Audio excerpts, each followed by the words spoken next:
안녕하세요. 그녀의 북살롱 미셸입니다. 네, 오늘 함께할 책은 마르쿠스 아우렐리우스의 명상록입니다. 로마의 황제였던 마르쿠스 아우렐리우스, 기원 후 2세기에 살다 가신 우리들 인생의 선배님이세요. 들어가는 부분에 문구이 나와 있겠죠. 읽어드립니다. 사소하거나 대수롭지 않는 일에 사로잡히지 마라. 보다 넓은 안목에서 현재의 삶에 감사하라. 이런 내용을 담고 있는 명상록이고요. 이 하나의 짧은 문장보다 사실 굉장히 깊이 있는 울림이 있는 그런 책입니다. 제 목이 조금 풀리기 전까지 이 마르쿠스 아우렐리우스에 대한 소개 글을 먼저 좀 읽어드릴게요. 마르쿠스 아우렐리우스는 121년 4월 로마에서 마르쿠스 안니우스 베루스와 도미티아 루킬라의 아들로 태어났다. 그러나 일찍 아버지를 여인 그는 할아버지에게 입양되어서 당대 최고의 학자들에게 수사학, 철학, 법학, 미술 등을 배웠다. 146년부터는 스토아 철학자 루스티쿠스와 에픽테토스의 영향을 받아 주로 철학에서 지적 흥미와 정신적 자양분을 구했다. 너무 이 이름 자체가 저희한테 익숙지 않으니까 좀 낯서시죠? 하나도 뭐 들어본 적 없으셔도 상관없습니다. 뭐 중요한 내용은 아니에요. 계속 읽을게요. 할아버지가 하드리아누스 왕제와 인척지간인지라 어려서부터 황제를 자주 아련했었고 황제에게 귀염을 많이 받았었다고 해요. 황제는 진리에 대한 탐구정신이 강한 이 어린아이, 이 소년을 마르쿠스 아우렐리우스를 매우 귀여워하셨고 그의 교육에 관심을 기울이셨다고 합니다. 좋은 선생님들에게 좋은 철학자들에게 교육을 받을 수 있도록 지원을 해주셨다는 것 같아요. 로마의 5현제 5명의 현명한 황제 중에 한 사람인 하드리아누스가 138년에 서거하면서 이 마르쿠스 아우렐리우스를 귀여워하셨던 그 황제죠. 그가 138년에 서거하면서 후계자로 안토니우스 피우스를 지명했으며 그는 하드리아누스의 유지를 받들어서 17세에 마르쿠스 아우렐리우스를 자신의 후계자로 삼았다.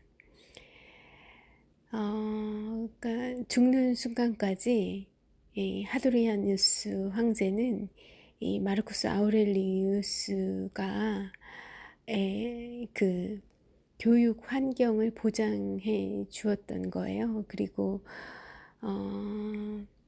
다음 황제의 후계자 자리로 이 당신이 어여뻐 하셨던 높이 그의 지적 탐구 정신과 진리에 대한 열망 이런 것들을 높이 샀던 그 어린 소년을 다음 황제의 후계자로 미리 지목을 하고 돌아가셨던 거예요. 얼마나 마음에 드셨으면 이랬을까요?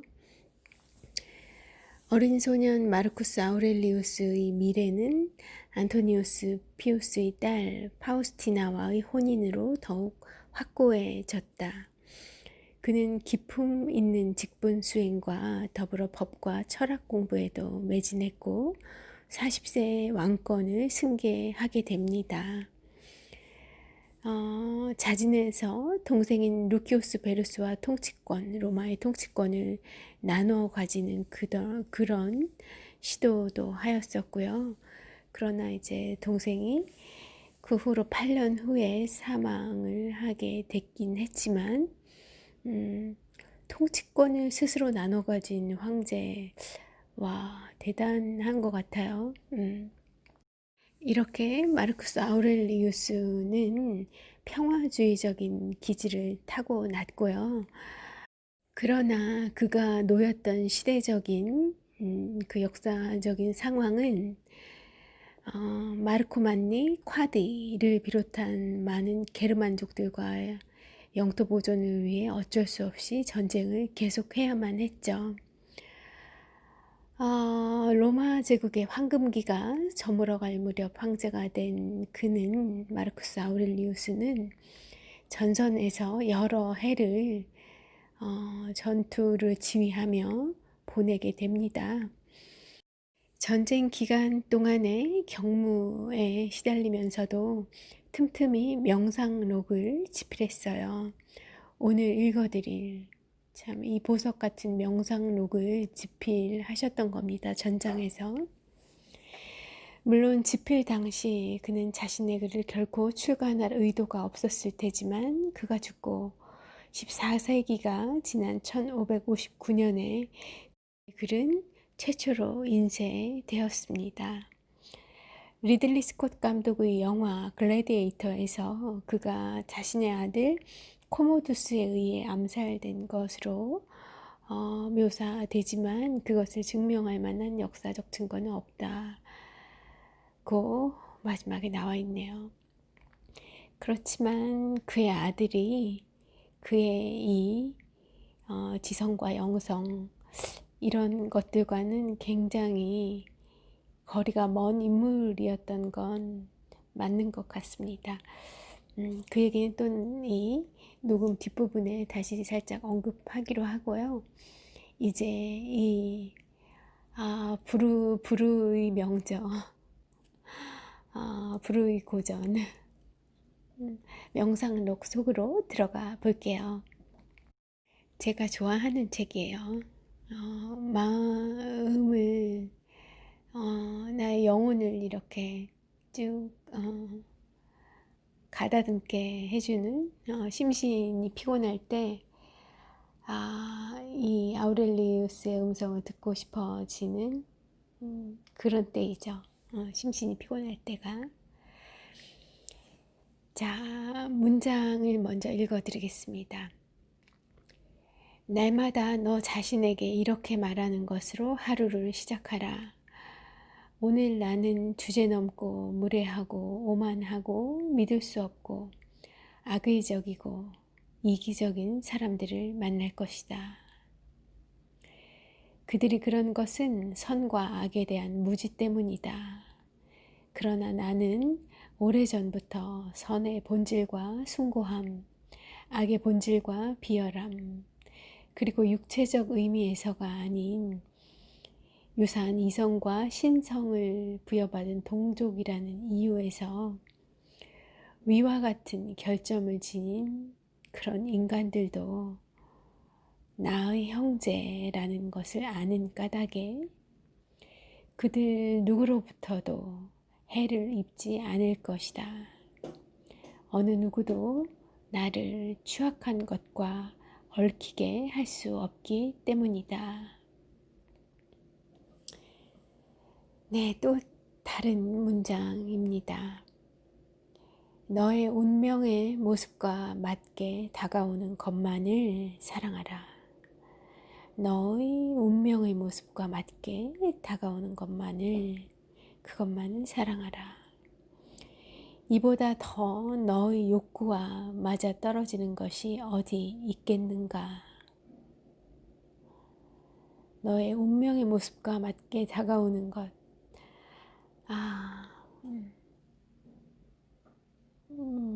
아모르 파티라는 요새 많이 불리워지는 단어, 용어가 떠오르네요. 우리 애청자님들은 스스로의 운명이 어떤 모습인지 알고 계실까요? 다들 알고는 계실 것 같아요. 뭐, 꼭 머리로 많이 생각하지 않으셨어도 몸이 기억하고 있을 것 같기도 하고요. 한 번쯤 나의 운명은 어떤 걸까? 지나온 내 삶을 되돌아보면서 나의 운명 한번 생각해 보시면 어떨까요?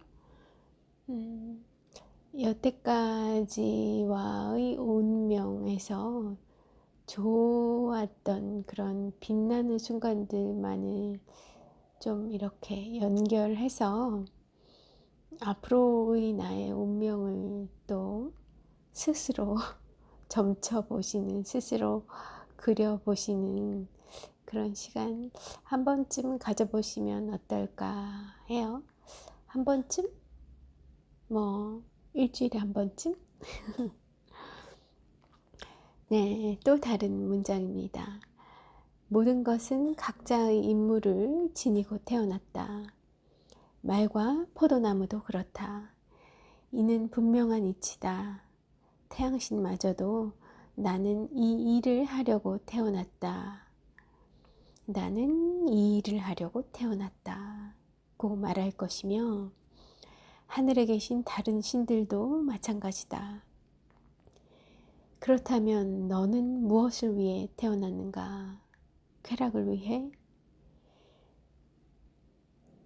그런 생각을, 쾌락을 위해 태어났다는 생각을 스스로 용납할 수 있는가? 이런 질문을 던지시는군요. 이 대목에서는 니체가 떠오르네요. 예. 너는 무엇을 위해 태어났는가? 모든 것은 각자의 임무를 가지고 태어났다. 마르쿠스 아우렐리우스는 161년에 황제가 되어서 눈을 감기까지 19년간 로마를 다스렸다. 그의 통치 기간 중 로마는 위기에 처했다. 국경에서는 야만인들이 지속적으로 출몰했고 군인들 사이에 전염병이 돌았으며 패스트와 지진이란 악재까지 겹쳤다. 만일 오늘날의 대통령이 그와 같은 위기 속에서 철학자처럼 행동한다고 상상을 해보라. 전쟁이 났는데 전쟁 한가운데에서 전쟁터에서 전쟁 막사에서 이제 군의 그런 이제 재반 전략과 이런 거에 대한 최종 결정을 대통령이 하고 있는데 그 대통령이 철학자처럼 행동한다고 한번 상상을 해보세요. 상상도 잘 안 되지만 참 그러기도 어려울 것 같아요. 불가능할 것 같아요. 이 평소에 정말 훈련이 아주 그 사색하는 습관이 내재화되어 있지 않다고 한다면 정말 어려울 것 같은데요. 그런 긴장과 위험 속에 있는 그런 상황에서 말이죠.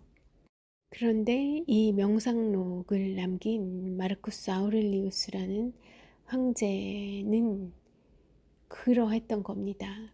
앞서 그 소개에서 읽어드린 것처럼 아주 어렸을 때부터 그 철학적으로 사유하는 능력과 지성과 진리, 영성에 대한 탐구 정신, 그런 사색하는 것이 완전 내면화되어 있던 사람이었기 때문에 가능했던 것 같아요.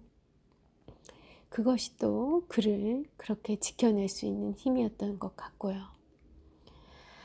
마르쿠스 아우렐리우스는 영면한 후에 로마인들에게 완벽한 황제, 진정한 철학자다운 왕, 그리고 그의 아들 코모두스의 포악한 통치와 3세기의 사회적 혼란이 발생하기 그 이전에 있었던 실로 고결한 통치를 보여준 마지막 왕, 로마의 아주 고결했던 그런 마지막 왕으로 이상화 되었습니다. 스토아 철학자 중에 한 명이었고요.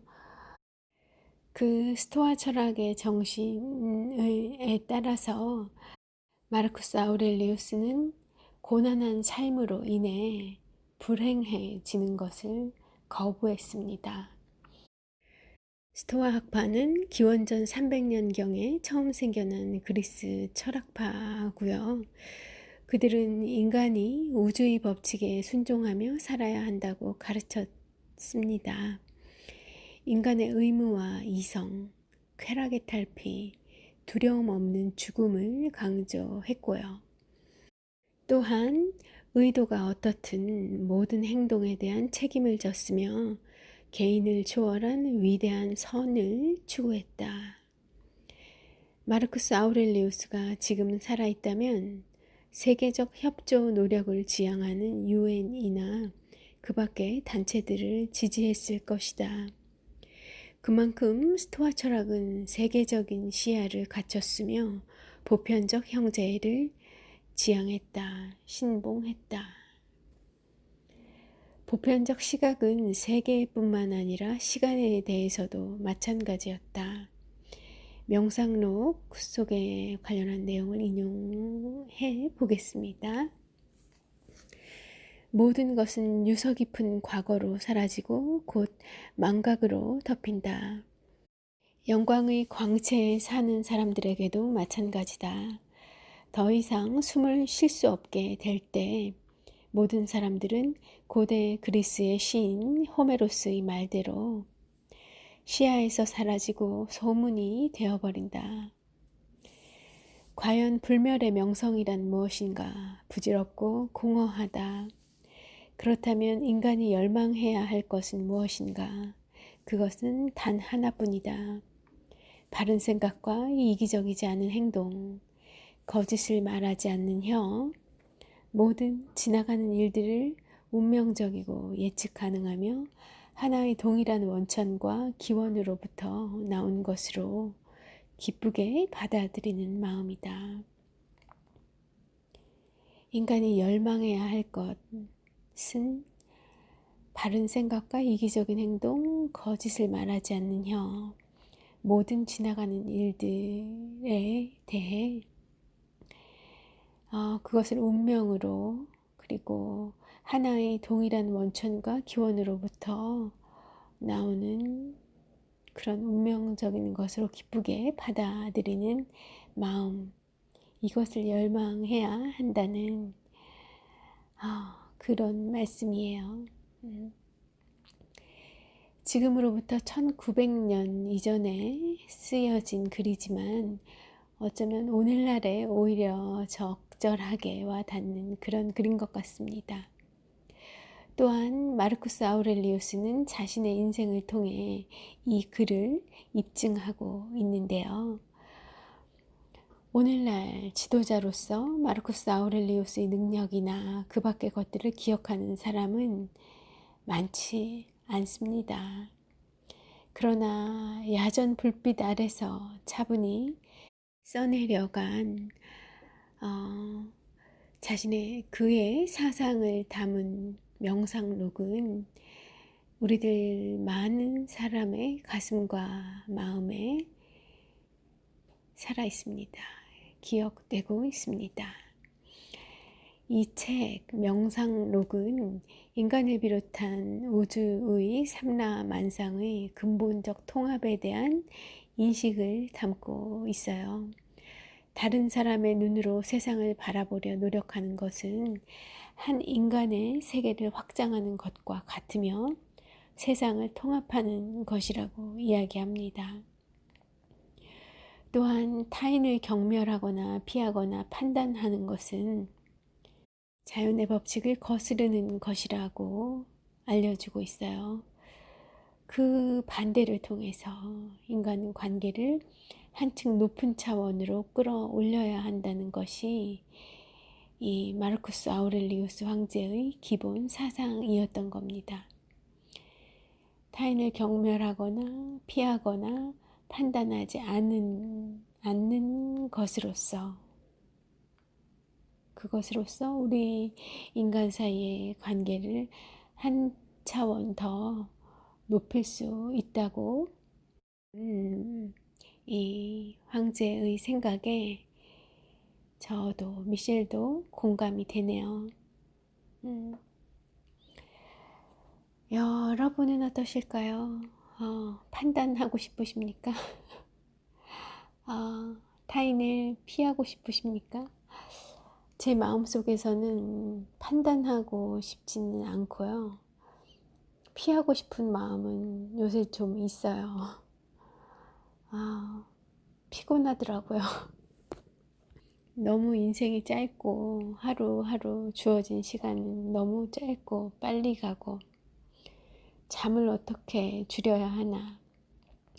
어제 우연히 인스타그램에서 보게 된 제가 좋아하는 한 작가님의 글을 보니 그분은 하루에 3시간만 자는 것을 꽤 오래 지속해오고 있으시다고 하더라고요.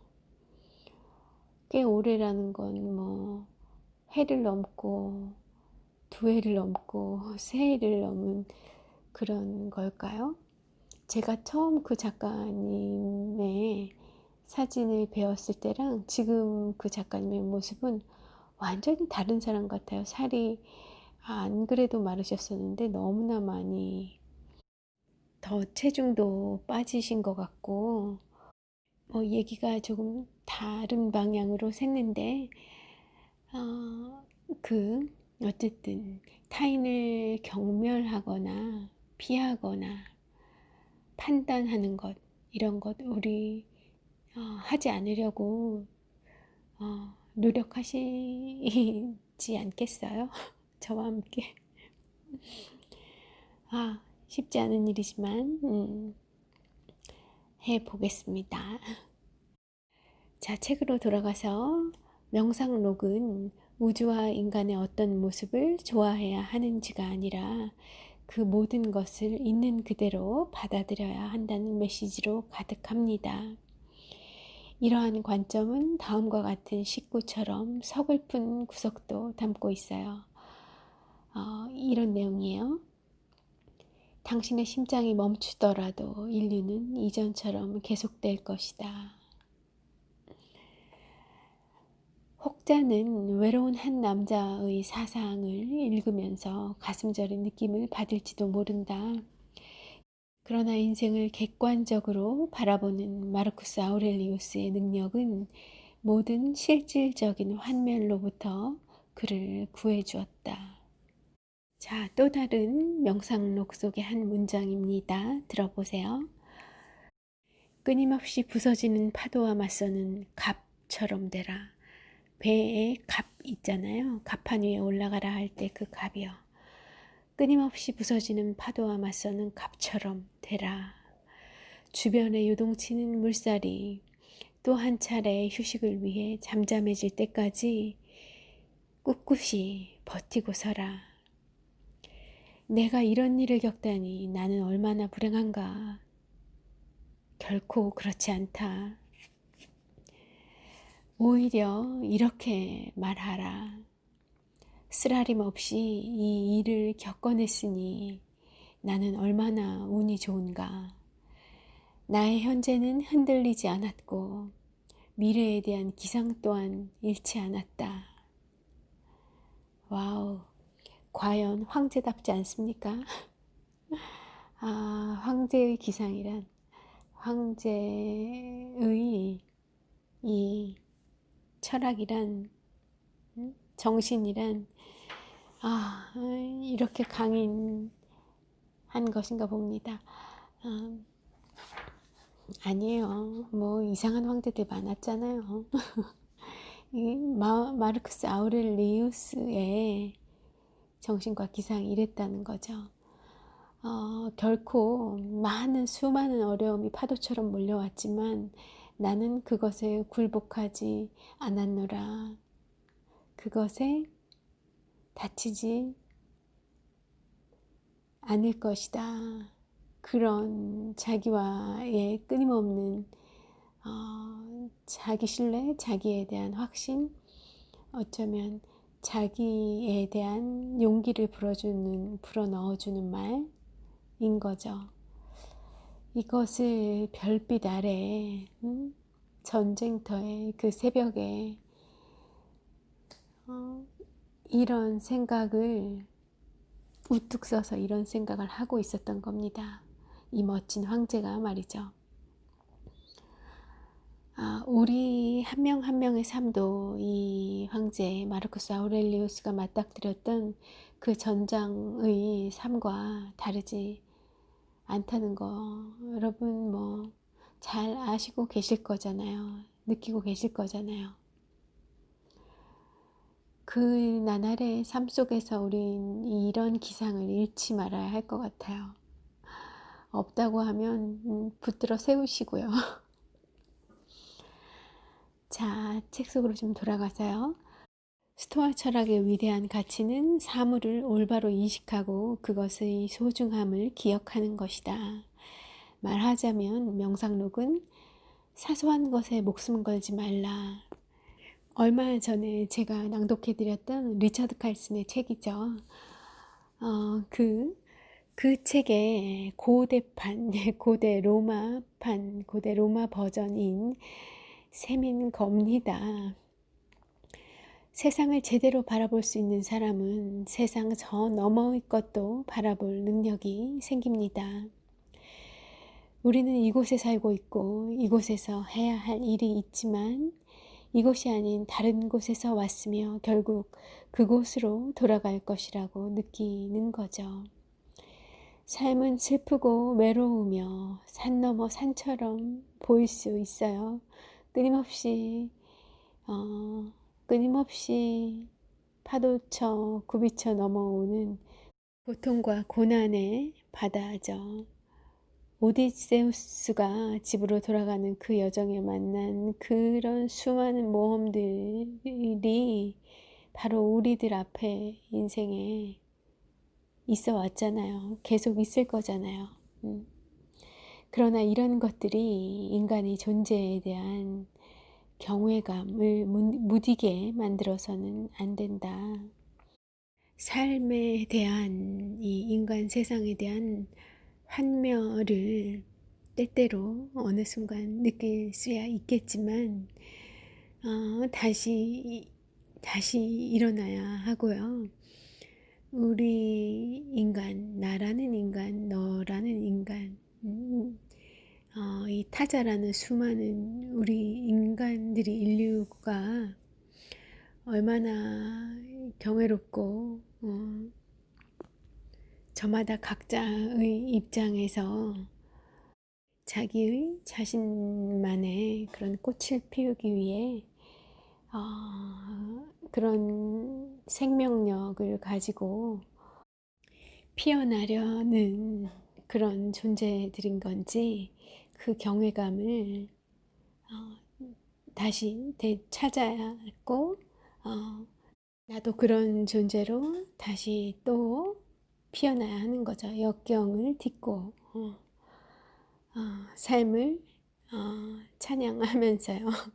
아모르 파티를 외치면서 말입니다. 자, 이런 문장이 있습니다. 빙글빙글 도는 별들을 보라. 그 별들의 중심에 내가 있는 느낌이 들지 않는가.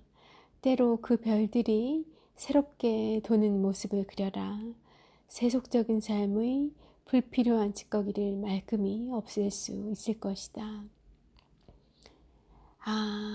이 빙글빙글 도는 별들을 마르크스 아우렐리우스가 매일 밤 새벽에 그 전쟁터에서 그 밤 하늘을, 새벽 하늘을 보았을 것이 상상이 되고요.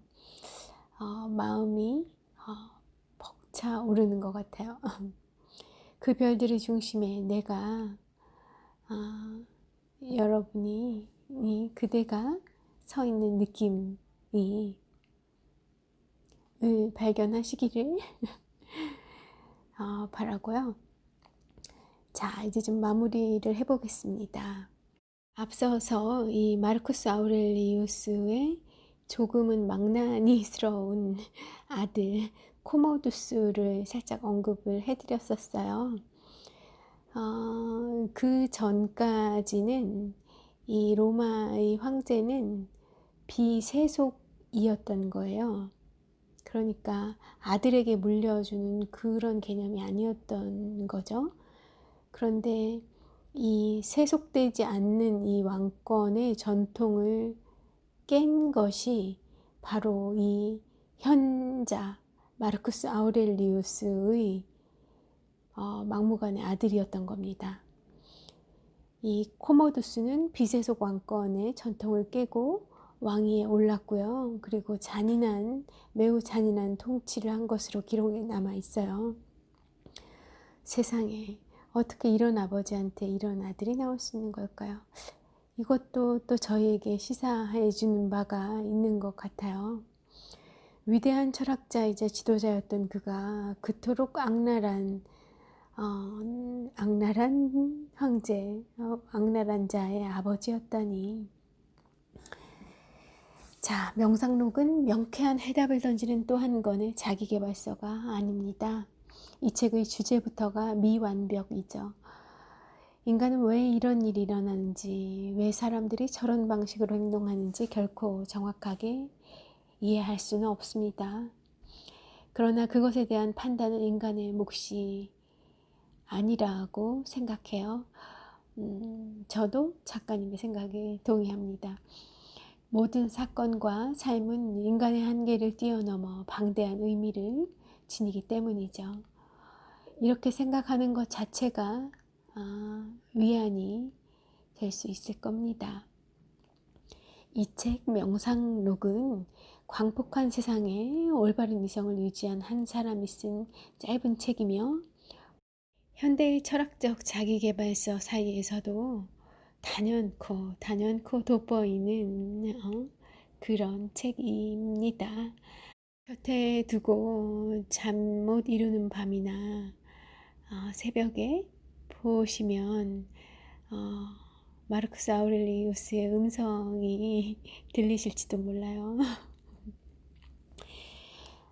이 책의 아름다운 문구들을 사랑하게 되실 거고요. 평생의 길잡이로 한 권 곁에 두시면 좋으시지 않을까 권해드려 봅니다. 네,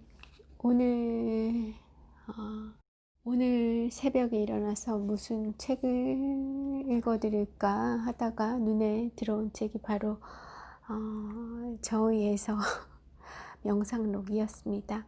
여러분에게도 좋은 만남, 다시 만나시는 그런 계기 되시길 바라면서 미셸은 물러가 보겠습니다. 오늘 금요일 아주 행복한 그런 하루 되시길 바랄게요. 함께 해주셔서 감사합니다.